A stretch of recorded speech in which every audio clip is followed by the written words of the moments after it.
रउआ के हमार चैनल उत्तम भोजपुरिया मूवी रिव्यू में स्वागत बा। तो आज हम लेके आ गए बानी डकैत मूवी पे रिव्यू।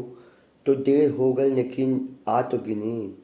तो मूवी देखनी है, काफ़ी अच्छा मूवी हमारा लागल। मूवी के स्टोरी, मूवी के इमोशनल, मूवी में सब कुछ आप लोगों के देखे के मिल जाए। एक्शन भी देखे के मिल जाए।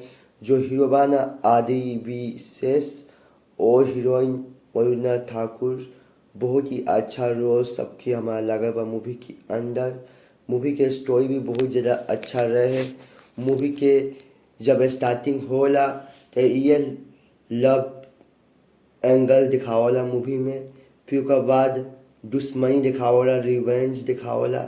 फिर उसके बाद जैसे ही मतलब आधा दे देला मूवी, तो आप लोगों के जो बा ना बहुत कुछ पता चलेला कि हाँ मूवी में हाई हाई हुल बा। अभी तक अभी और बचे बा मूवी में। उस वजह से आप लोगों के अंदर एक्साइटमेंट पैदा होला मूवी के और आगे देखे के।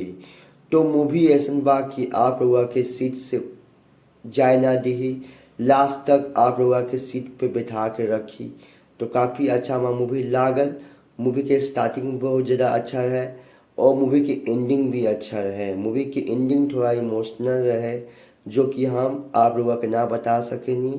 आप लोगों के जाके खुद देखे पड़ी मूवी, तभी आप लोगों को पता चली। तो जाके देखी जा, देर किस बात के बाद जाकर देखी जा मूवी, तभी आप लोगों को मज़ा आई। और मूवी की जब स्टार्टिंग होला ना, तो लव एंगल्स में ये दिखावला कि लड़का लड़की के प्रेम हो जाएला। फिर दोनों कहना सन कि शादी कर ले कि चाही, और लेकिन शादी ना हो पावला, गड़बड़ हो जाएला। जो बा ना हीरो, वो लड़की के भाई के मार देवला क्योंकि वो भाई एगो लड़की के साथ कांड करेला।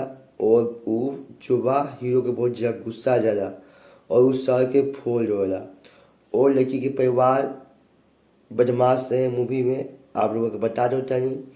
और बहुत ज़्यादा प्रयास करना सन कि लड़का से दूर कर दी।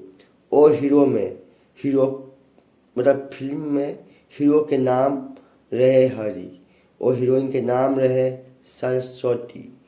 और जो है ना मालकिन, मतलब जो डेरा वेरा ना रहला, जहाँ लोग रहलन डेरा लेके, तो हीरो जो बात डेरा लेके रहत रहे, तो उन्हें के जो मालकिन जो रही, उनका नाम रहे माली। और उनके साथ गलत होते तो हीरो के दिखल ना गई और सर ढके फोड़ दिलत और ओकरा जेल जाके पड़ल। जब जेल जाके पड़ल तो हीरोइन जो बा ना वो धोखा दे देवलिया। असल में वो धोखा ना देवलिया, वो परिवार के मजबूरी में ये सब करे पड़ला ओकरा। हीरो के जान बचावला वो सब चीज़ कर लिया।